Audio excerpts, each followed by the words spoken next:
দিন আমি আজকে 3 দিন আপনাদের এই ময়মনসিংহ কিশোরগঞ্জে সোমবার রাত্রে আসছি আমি, মঙ্গল বুধ বৃহস্পতিবার।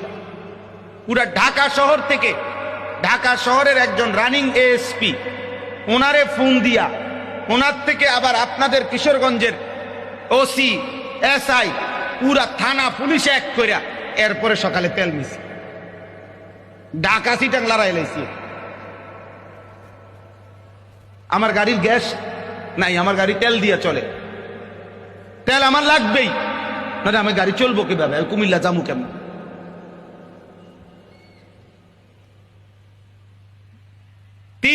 গত রাত্রেও সারা রাত চেষ্টা করছে, দিতে পারে নাই।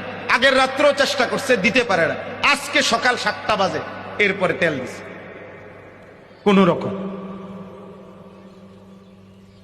বলো ভাইয়া, তাহলে একটি জিনিসের কারণে যদি এমন হয়, একদিন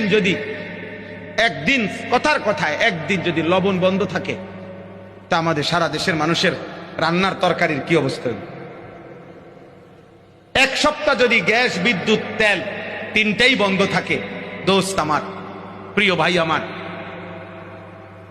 তো আমাদের হালাত কি হবে?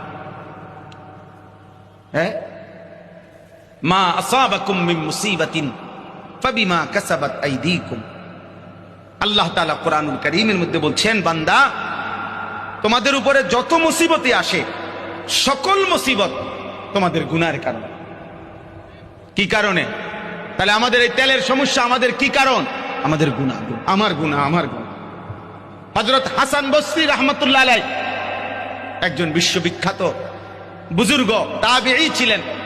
হাসান বসরি রাহমাতুল্লাহ আলাইহি উনি বলতেন, আমরা কিতাবে পড়ছি, উনার গৃহপালিত পোষা প্রাণী, গরু, ভেড়া, বকরি, হাঁস, মুরগি যেগুলো উনি পালতেন, এগুলোরও যদি কোনো রোগ হইতো, অ্যাক্সিডেন্ট হইতো, বিপদ হইতো, খোদার কসম তিনি কাঁদতেন আর ইস্তেগফার করতেন আল্লাহর কাছে যে আল্লাহ, আমার গুনার কারণে আমার পোষা প্রাণী কষ্ট পাচ্ছে, ওদের তো কোনো গুনাহ নাই, গুনাহ আমার।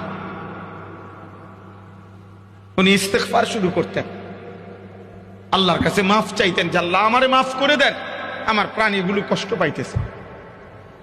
গরুর তো কোনো গুনাহ হয় না বাপ, ছাগলের কোনো গুনাহ নাই, জন্তু জানোয়ারের কোনো গুনাহ নাই, গুনাহ আমার। গুনাহ কার? আমার।